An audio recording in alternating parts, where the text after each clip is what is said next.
Kyler Murray to the Rams? That's coming up next on Locked On Rams. Kyler Murray to the Rams? That's coming up next on Locked On Rams.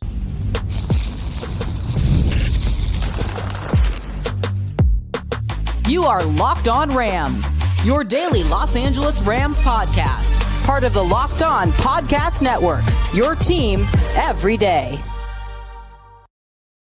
What is up, Ramley, and welcome to another episode of Locked On Rams, your daily podcast covering your Los Angeles Rams. Free and available wherever you get your podcast. Locked On Rams, part of Locked On Podcast Network, now the #1 sports podcast network.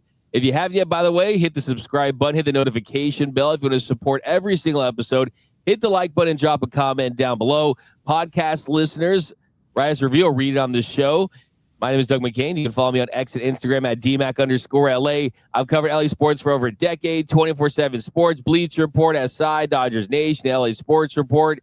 And as always, I'm joined by the Rams pre, half, and post-game show host for the Rams flagship radio station, ESPN 710 LA. He's in his 11th season covering your Los Angeles Rams, the People's Champ, Mr. Travis Rogers. You can follow him on X at Travis Rogers. And on today's show, Rams Seahawks game of the year. What's going to take to beat the Seahawks? How important is this game as far as how it impacts seeding and buys and just the future of the season? We'll talk a little more about the 49ers beatdown up at Levi's.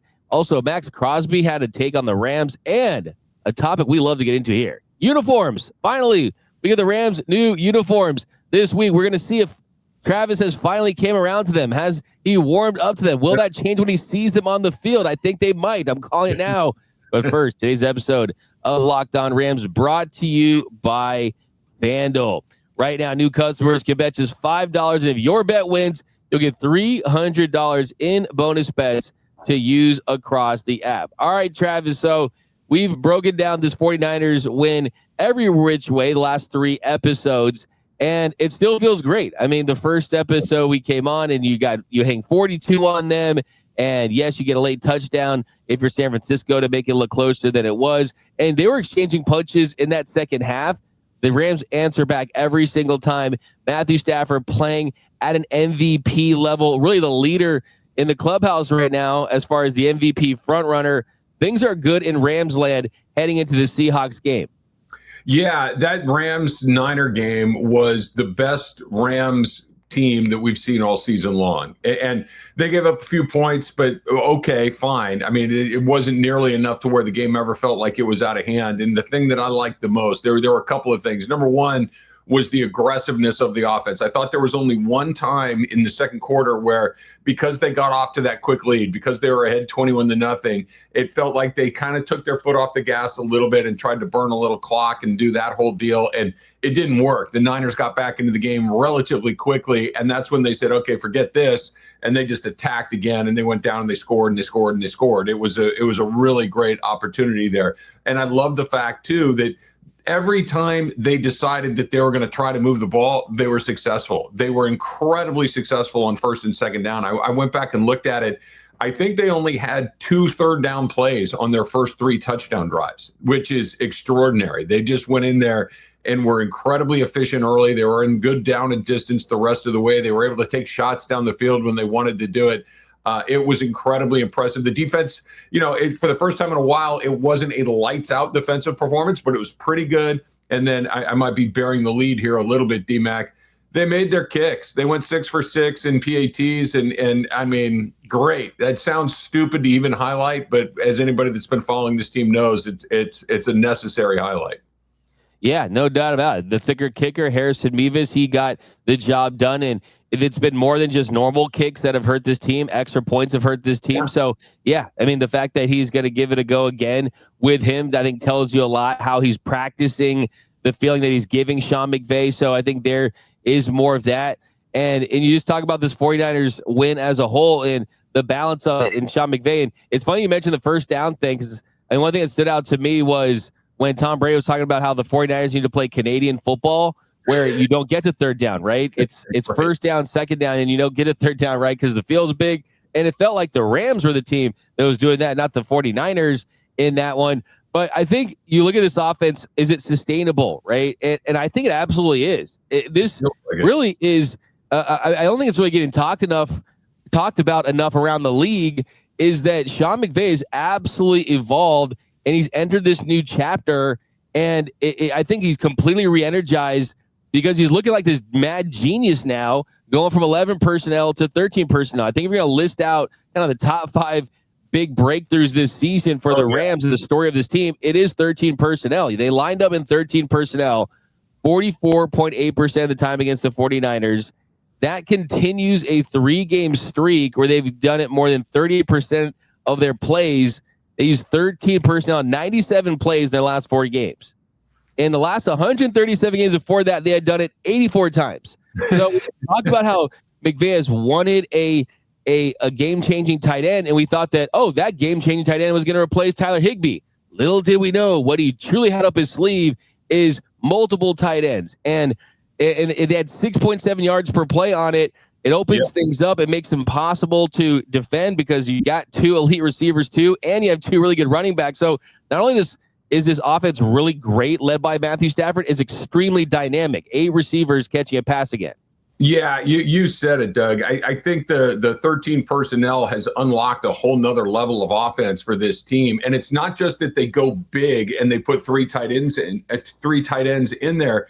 It's that they go with 3 tight ends and they can do 100 things out of that formation. My pre-half and post partner, Sua Cravens, was talking about this on our postgame show.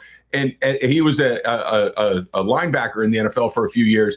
And he talks about how difficult that is, that usually when you bring 3 tight ends in, you can almost, take it to the bank that it's going to be a running play and they're going to try to move you. He goes, not with the Rams. That's just not true. That if you put in a run stopping package, they're going to throw it all over the place because Terrence Ferguson is an impossible guy to match up with a linebacker. He's just going to take him to school all day long. If you go coverage, they're just going to run it right down your throat with those 3 tight ends in there. It's an incredibly difficult matchup. And it's not just with the 3 tight ends on the field. They throw it to all 4 of those tight ends caught a pass again. All 4 of them. It's not just that, okay, if Terrence Ferguson's in, they're going to throw it to him. Ferguson's catching passes. And by the way, he's wide open, it seems like, when he's out there. Davis Allen got in the end zone again. Colby Parkinson seems to have taken his game to another level. We've talked about Tyler Higbee for a decade now. He's always seemingly in the middle of the Rams offensive mix. So it's not just that they can run the ball out of this formation or throw it to one guy out of this formation. They can throw it to everybody. And if they go coverage, they just line up and run. There was that one play, I believe it was in the 3rd quarter, where the Rams had the entire edge sealed off, and it was almost like a flag football play where there was no way that anybody was going to get to that edge. It was an incredibly good design. I could not have been more impressed with what they did offensively. And it does feel that ball is getting spread around. Before it was Puka. I think maybe him missing a little time kind of opened up the horizons and where they might also go. And then Davante Adams is when we thought hey, we got Davante Adams, he's here and he's doing Davante Adams stuff. Yeah, it absolutely helps Davante in a lot of ways too, because if you double team Davante Adams, then they'll just run the ball in. If you try to go single coverage, he's going to win that matchup every single time. He leads the NFL in touchdown receptions, and he really helps their red zone offense. But it makes me think, hey, was that Puka Nacua injury? Is this a byproduct of that, or is this something that he's had up his sleeve the entire year? They were just kind of waiting to debut. But you said it best. I mean, 4 tight ends caught passes, and they're wide open. I mean, Davis Allen, the back of the end zone. I mean, that was a great play by Matthew Stafford, allowing him to kind of get past the linebackers. And then the Colby Parkinson had a no look. But it's because of the tight ends deserve credit too, right? Because they're all good blockers. Terrence Ferguson has been a better blocker than he was billed to be, and they can all catch passes too. And I think that they just kind of sneak up on guys. I mean, one thing that really stood out to me is when they kept cutting to Robert Saleh. And Robert Saleh, he's like, what the heck am I supposed to do here? I had no idea, I had no answers. And when you can make a coordinator like that, who's been one of the best in the business for a while, when you can make him look like that, you got to feel pretty happy for Sean McVay. It's the best of both worlds, right? So you can scheme it up like crazy to where even a coordinator like Robert Saleh is like a little behind in trying to figure out what it is that he wants to do. You've got a quarterback who is fully and completely in his bag and able to do whatever he wants to do. And then you can run the ball with not one, but two different guys. I don't care what anybody tells me. When Blake Corum has a good drive, Kyron Williams comes out there like his pants are on fire. He just is a different runner when he knows that Corum is pushing him. And then lastly, you've got a guy like you've never had before. Devontae Adams in short areas in the red zone, and even particular inside the 10-yard line. That's where defenses can kind of, it's easier to cover somebody knowing that nobody's going to run past you. Devontae Adams can win in a phone booth. Like there's no way that you can cover that guy. And when it gets down to it, just throw it at him and he'll catch it. That's a nice little escape hatch to have. They got everything cooking right now. It's really fun to watch. Yeah, and you talk about the running backs too. It's the versatility there. With Blake Corum, you can run those wide outside zone plays, and Kyron Williams, he does his damage up in the middle, inside, in between the tackles. So you got the versatility there. I mean, I just love the fact. I mean, we got our next segment, but I just love the fact that Sean McVay was kind of viewed as, I'm 11 personnel guy. I'm kind of evolving to this CEO type of head coach, right? And this culture guy. I'm known for my culture. My favorite thing about this is, hey, like it's reminding the NFL that the reason why Sean McVay is Sean McVay, and yes, he's got all the intangibles, the charisma, the leadership, but the reason why he got that job in the first place is what he can do with the clipboard, what he can do with the X's and O's. And I think it's a reminder around the league that he's definitely playing chess, right? He's 4 moves ahead of you, and that's another example of this. So I love this for Sean McVay.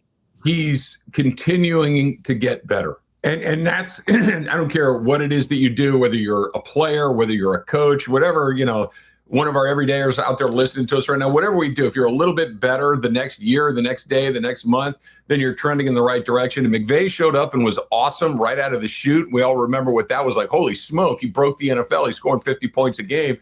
He's a different coach than he was 5, 6, 7 years ago. He's a better coach than he was 5, 6, 7 years ago. He continues to develop, and nothing is a better example of that than going to those big packages and being able to throw the ball out of them. It's really exciting. Yeah, and he has to go up against Cooper Kupp, and the Rams have to go up against Jackson Smith and Jigba. So we're going to talk about this Seahawks matchup. How important is this matchup? Is this the game of the year in the NFL? It's really definitely one of them. Let's talk about that next on Locked On Rams. This episode of Locked On Rams is sponsored by BetterHelp. As the days get shorter and the nights come earlier, it can start to feel a little bit heavier, right? Especially when life is already packed with work, family, and everything else that it throws at you. So this season, it's so important to reach out and check in with friends, family, and even yourself, right? So just like checking on a teammate or reconnecting with someone you haven't seen in a while can lift your spirits, reaching out for therapy can make a real difference as well. BetterHelp makes that first step easier by connecting you with a licensed therapist online from wherever you are. And therapy, it isn't just for when things are falling apart, right? It's about staying balanced and growing through the tough seasons. BetterHelp is going to match you with a therapist who fits your needs, and you can switch anytime, even if it's not the right match. So this month, don't wait to reach out. Whether you're checking in on a friend or reaching out to a therapist yourself, BetterHelp makes it simple to take that first step. Listeners get 10% off their first month at betterhelp.com/lockedon. That's BetterHelp, HELP.com/lockedon, because taking that step toward support might just leave you wondering, why didn't I do this sooner? And welcome back to Locked On Rams. Thank you for making Locked On Rams your first listen every single weekday. Free and available wherever you get your podcast. Locked On Rams, part of Locked On Podcast Network, your team every day. All right, Travis. So before the season, we may have thought that last week would be one of the games of the year, 49ers Rams, but really it's the Rams and the Seahawks that have been on this collision course because of the play of Sam Darnold and Jackson Smith and Jigba really emerging as an elite receiver, Puka Nacua, an elite receiver. And the big question heading into this one is, how do you defend Jackson Smith and Jigba, the Seahawks offense? How do they defend 13 personnel? Or do the Rams not show as much 13 personnel and you're in a little more 11 and 12 personnel? And Sean McVay's been putting a lot of stuff on film. I think there's some of that as well. But kind of before we get into that, just if you look at the playoff simulator, the NFL playoff similar gives the Rams the edge in the NFC West with a 61% chance to win the division and a 34% chance for the Seahawks. But if the Rams win this game, that will go up to 78% for the Rams and 18% for the Seahawks. And a lot can change, but just heading into this one, Travis, just the importance of this game to you. Yeah, it's huge. I agree with you. I do think it's the game of the year. I think that, not that this really matters, Doug, but I think what's going to happen is whoever comes out of this game with the win on Sunday afternoon, that every football show, every football podcast, every website, every television show is going to be like, that's the best team in the NFL, regardless of who wins. If it's the Rams are the best team in the NFL. If the Seahawks wins, the Seahawks are the best team in the NFL. I think that is going to be how this goes. I'm going to steal one of your lines that is, I think, appropriate here. This is the Spider-Man meme where they're pointing at each other, right? Yeah. They're really similar. They're really similar teams. They both have really good defenses. They both have kind of unlocked a new package offensively. I think the difference is that the Rams obviously have a much better quarterback than the Seahawks do. The Seahawks have a great record, but here's the thing. They have 2 losses, right? They're 7-2, just like the Rams. Look at who they've lost to. They lost to the 49ers. No shame there. 49ers are a really good team, and it's a division game and all that. And they lost to Tampa Bay. Tampa Bay, again, pretty good team. They lost that game closely 38-35. But here's who their wins against. The Steelers stink. Saints stink. Cardinals stink. Jags and Texans kind of, yeah, whatever. Texans and Commanders. Commanders are losing all their guys. Texans kind of all over the place. They beat the Cardinals again. They don't really have that win on their schedule that makes you feel like, they've really figured this out. It's 7-2 is 7-2. I'm not throwing any cold water on that, but it's not like they've been picking off some of the best teams in the NFL. I think you could probably say the same things about the Rams. I think the Rams have gotten, so other than the Colts win, which I think is a pretty impressive victory there. It feels very, very similar. I can't wait to see it because I do think it will be one of those few times where you got an idea of who's a little ahead of anybody. Like you mentioned, we're still in the middle of November. There's a long way to go, but it gives the winner of this game a massive advantage. Absolutely does. And if you look at the models and stuff, and honestly, they're pretty incredibly accurate at the end of the day. And by the way, that's one of your phrases, right? Yeah, it is. I do say that a lot.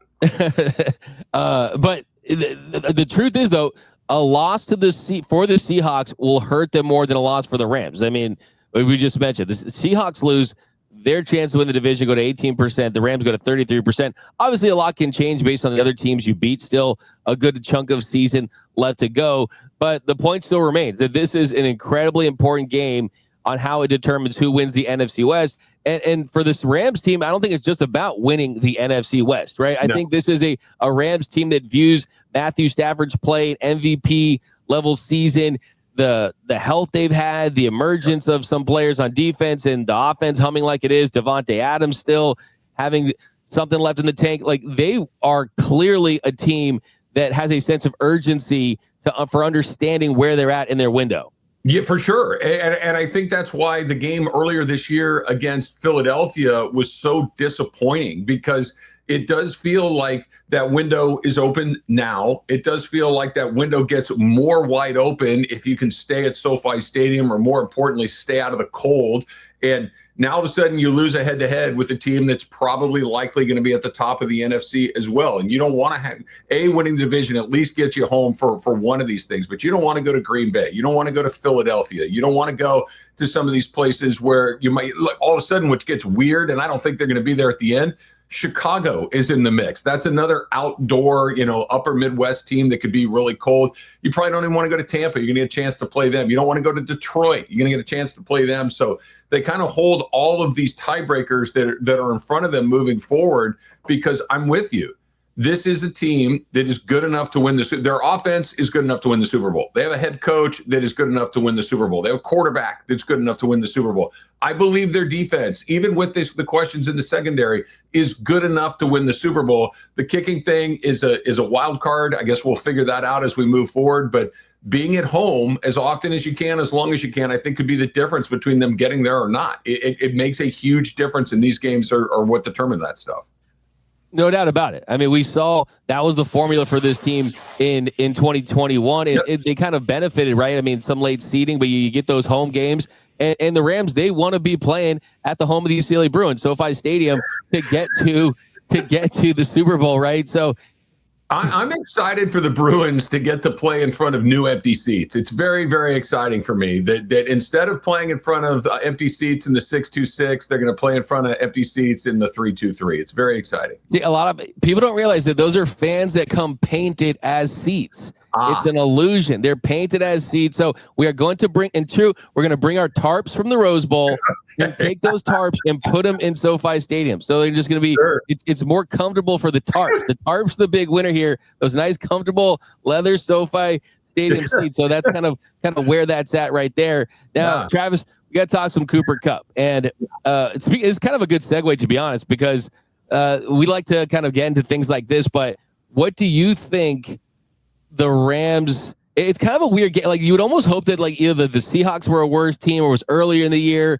because typically this is like a perfect game for a big emotional video presentation on the Halo. My thing is, like, if I'm the Rams, I'm like, can we just like do this after the season? We'll have like an event for you in July. Like, I don't really want to do the video presentation for this game, right? I mean, we're gonna do it. It's fine. I'm sure it'll be great, and I get a little emotional, but I just don't love it for how important this game is. But what are your thoughts on how the Rams will embrace and show their appreciation to Rams legend Cooper Kupp? I think that they will give him the appropriate honorarium before the game. I think that they will do the video tribute. I'm sure there will be a ISO shot with him, waving to the crowd or whatever it is. I think they will do what they should do, and that is honor one of the great players in the Los Angeles Rams 2.0 version, right? Super Bowl MVP. And then they should go out there and demolish him. And then they should go out there and really show why they moved off of him. And quite frankly, I think they've already proven that they got that one right. I'm excited for Cooper Kupp to be back in the building. Anybody that's a Rams fan has really fond memories of him, but they got that one right times a million, that he really has not, been an impactful guy in Seattle the way that I'm sure that the Seahawks were hoping. The Rams certainly are more versatile and dynamic and athletic than they've been in a very long time at that position. So I hope they give him all the hugs and kisses that they can at the start of the game. And then I hope that they just pound him once the game starts. Yeah, I mean, he did make a big catch last week, and really the biggest thing he's done for Seattle is allow Jackson Smith and Jigba to go from the slot to the outside primarily. But yeah, look, here's the thing too. It's not like it was an amicable exit, right? No. I mean, he even said after that he wanted more clarity, and clearly he wasn't happy on his end. But if you're the Rams, it's like 100% A+. That was the right move, and it's sad that's the truth, but I mean, that's just the reality of the situation. They 100% made the right move. The guy that is in his spot leads the NFL in touchdown receptions and really hasn't even played his best football yet. No. By the way, he got a little oblique injury. He should be good to go. But yeah, I mean, think about that, right? Yeah, look, I understand it didn't end the way that probably anybody wanted it to end, but this is the hard part of pro sports. Better too soon than too late. And quite frankly, I'm not sure that the Rams were too soon. I think that if anything, they were on time, if not even a hair late. That I get it. Joe Montana finished in another uniform. Tom Brady finished in another uniform. This happens. This is life in the pro league. And they needed to move on. He was no longer the player that he was. They weren't going to pay him at a rate that, he wanted to get paid at. And they had to make a decision and go on. And they clearly made the right one. Look, he could go out there and get a couple of touchdowns and be the reason that the Seahawks win the game. I'm not saying that he can't play in the league anymore. What I'm saying is this is a better football team with Adams and Nakua as their two wide receivers than it would have been with Kupp and Nakua. And I don't think anybody would argue differently. Absolutely, 100% agree with you. It's a weird week. It really, truly is a weird week. But I love the fact that it's not the story. Like, it is a story, but because of how good these teams are, it's not the story. I was always worried, like, it's going to be the story. But no, like, it's about two juggernauts, two of the best teams in the NFL, matching up in a very, very pivotal game that doesn't just have to do with the NFC West, the entire NFL. League. Yeah, no, you're right. Yeah. Look, this is the only way that this story wouldn't be the lead. If one of the teams was bad, this would be the league.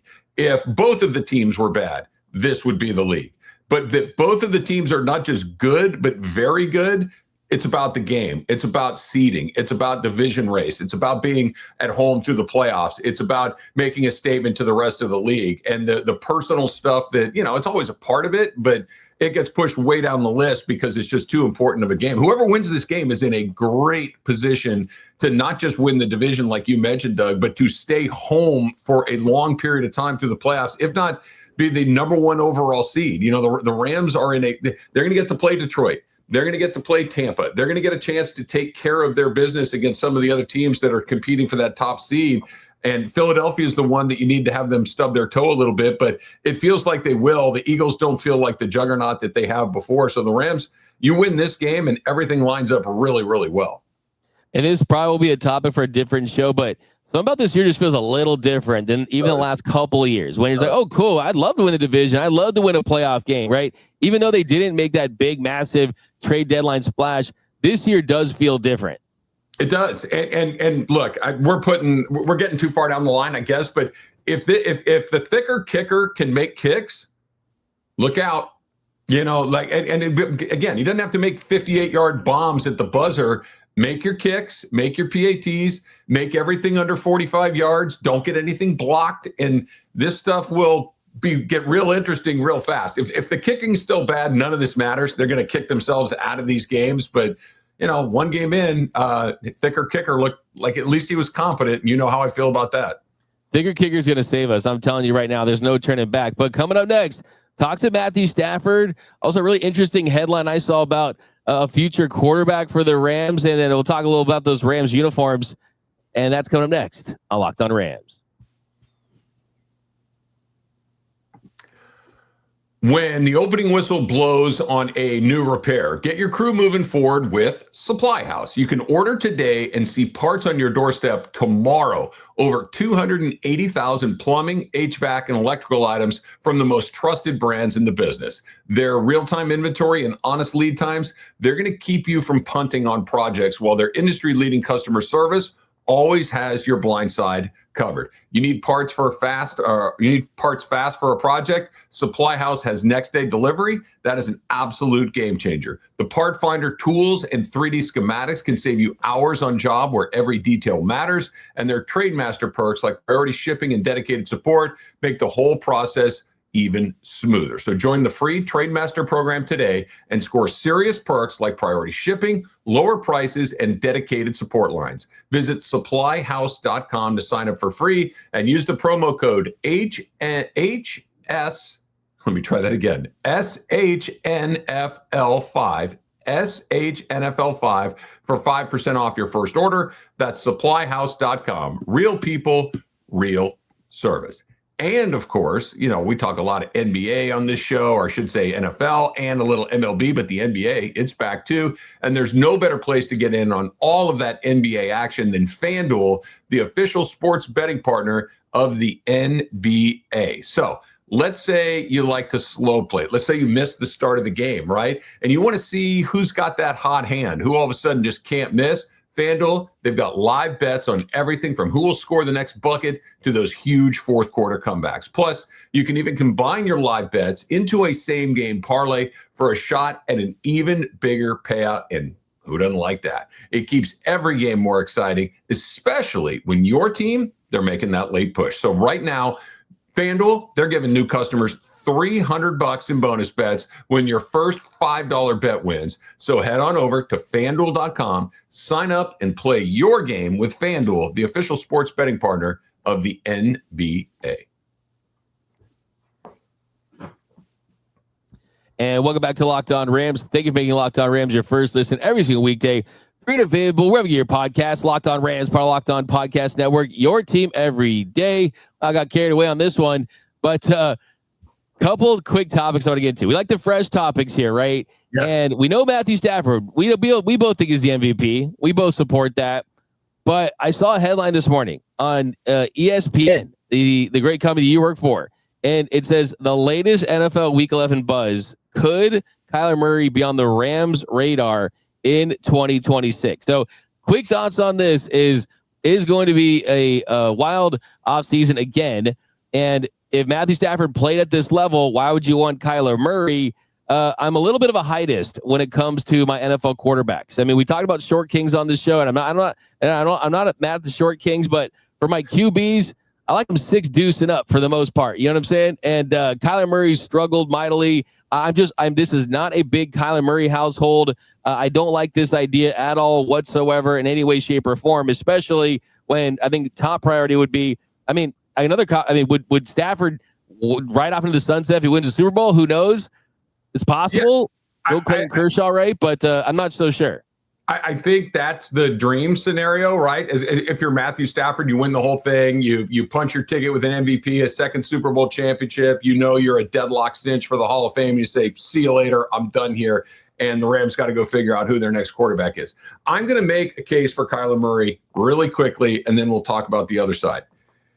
Organizations matter. Environment matters. Coaching matters. The Cardinals are awful. They have been for a very, very long time. The Cardinals have bad leadership from the very top, right? They've got bad ownership. They change coaches nonstop. They don't seem to draft all that smartly. They just never put people in a position to have continued success. One of the great things that I've said over and over again about Sean McVay, about the Dodgers, about all of these different teams, the organization that is stable and competent gives you a chance to reach whatever ability you may have. The Cardinals never gave that for Kyler Murray, period. Not in a million years. No. I'm with you. The list of great short NFL quarterbacks is 0 people long. Okay, it is. I know. Yes, Doug Flutie would show up and he'd have a couple of games here or there. And Doug Flutie's a great athlete and he's exciting. Okay, cool. How'd that work out? Not that great. Drew Brees. Drew Brees. Drew Brees could post up on Kyler Murray all day, every day. Right? He's a lot bigger than Kyler Murray. Murray is a great athlete. Murray can move his feet. Murray should never come within 100 miles of the Rams. I do not want that under any circumstance. I would love to see Sean McVay have a quarterback that is athletic, that can make stuff happen outside of the pocket. But I also need a guy that's a pro. No indications that Kyler Murray is a pro, other than he gets paid like one. I need a guy that has a winning pedigree. No indication that he can do any of those sorts of things. I would run for the hills and look for another guy. If he wants to come in and try to do the Baker Mayfield rehab thing, yeah, cool. If you want to back up and see what that looks like. But as far as your everyday quarterback, put it this way, I'd take Jimmy G 10 out of 10 times before I'd take Kyler Murray. Wow. Yeah. I think that Jimmy G, I love me some Jimmy G. I think with Kyler Murray, it's like I like my quarterback to be, I don't know, good at football. You know what I'm saying? Yes. I think that's kind of the thing for me. But look, this is no slight on him. It really isn't. I don't think he has that Rams DNA, and I really think that's the thing. I really think the buy-in has to be extremely there. I mean, you've had the Call of Duty kind of accusations and things like that. Only reason I want to see Kyler Murray in LA would be if he wants to get a minor league contract to try to trap for the Dodgers outfield, right? I mean, outside of that, I'm just not in on Kyler Murray, and I wouldn't want to see him in one of these crispy new Rams uniforms. But any more thoughts on Kyler and the Rams unis, Travis? Have you seen more pictures this week? I'm sure. I mean, have they sent you one? They should send you one. I mean, they have not sent me one. I would gladly take one. I would be happy to model the Rams new jerseys. Just one last thought on Murray. The other, you mentioned Call of Duty, and I know maybe that was overblown, maybe it wasn't. I'm not sure. I do know what I see with my own 2 eyes. Dude's constantly pouting on the field. When's the last time you saw you see Matthew Stafford angry? You see him frustrated, you see him passionate, you see him emotional, you see him excited, but you never see him pouting. I don't think I've ever seen Kyler Murray not pouting on a football field. He always looks defeated and busted. So no, I'm keeping an open mind about the uniforms on Sunday, D-Mac. My feeling about uniforms that are black / navy blue, whatever we're calling this Rams color. It's not my favorite thing, but I'm excited to see it on the field, and I reserve the right to change my mind. I like that. That's how serious we take this stuff. Usually when people talk about things like that, it's about a very serious issue, right? I'm keeping an open mind, right? So I love the fact that you're keeping an open mind. You haven't closed the door. I think the Rams, I know they watch this show because they use a lot of our audio sound bites for their show Behind the Grind. So I'm surprised they haven't just sent you on to try to win you over. That's how that stuff works, right? Travis Rogers is a big influencer, right? So I'm surprised. How about this? I want if you could get one of the new Rams uniforms, which player would you roll with? Stafford. Stafford? Yeah. Yeah, I have a Puka, so I don't need a Puka. Stafford would be a Stafford or a Verse, one or the other. A Stafford or a Verse, an 8 or a 9. That's where I am. Not a 6. I was going to say, I think Verse would be a good investment, a good pull, right? Yeah. I think Puka, a 12 Puka would be kind of like, that's kind of like the main, like you'd always want to like, oh, do I want to get like the one that everyone wears? You know what I mean? Like, Stafford. yeah. Give me the 9. Give me the 9. Go Stafford because, I mean, this could be the last year, right? I mean, I don't think it will, but the single digit 9 is super clean too. So I like that pick there. I'm going Quentin Lake though, man. I mean, I'm saying, I didn't ask. I knew. Hey. How about a Mevis? How about that, dude? How about Mevis? But it doesn't say. It just says thicker kicker instead of Mevis with the 2 C's. Okay, that's where I'm at. I'm 100% doing that. Just 2 C's. Just not only am I giving the thicker kick, not only am I getting the Mevis jersey, I'm getting one. And I'm wearing, not that I needed that much, but I would get a little bit of a fat suit to wear underneath it to like pull off the look. You know what I'm saying? Hey, I'm here. That's what I'm doing. But what number did we land on? 96. What was it? It's something somewhere in the 90s. Something in the 90s. Which, by the way, nothing puts a smile on my face more than a kicker rocking a 90-something. It's just next level. No, it's 92. There you go, 92. There you go. Harrison Meads. But that's going to do it for this episode of Locked On Rams. My name is Doug McCain. You can follow me on X and Instagram at @DBack_LA. You can follow the People's Champ, Mr. Travis Rogers, at Travis Rogers, and watch this show for more Rams talk. DeMarco and Travis in the afternoon on ESPN LA. And until next time, whose house? It's Locked On Rams house.